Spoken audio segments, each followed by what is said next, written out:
আমরা এই সারা বাংলাদেশে ছাত্রলীগের এই প্রোগ্রামের মধ্য দিয়ে আমরা বিশ্ববাসীর কাছে মেসেজ দিতে চাই যে সারা বিশ্বের ছাত্র সমাজের মতো আমরাও যে কোনো রাষ্ট্রের স্বাধীনতার পক্ষে এবং এই যে আজকে যে ফিলিস্তিনে যে গণহত্যা চলছে এর তীব্র প্রতিবাদ জানাচ্ছি এবং স্বাধীন ফিলিস্তিনি রাষ্ট্র প্রতিষ্ঠার জোর দাবি জানাচ্ছি। সারা বিশ্বের ছাত্র সমাজের সাথে বাংলাদেশ তথা খুলনার ছাত্র সমাজ একত্রতা প্রকাশ করছে আজকে এই মিছিল, পথযাত্রা এবং সমাবেশের মধ্য দিয়ে।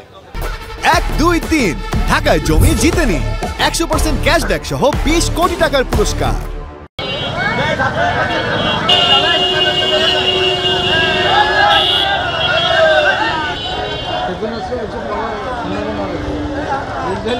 ওই জায়গা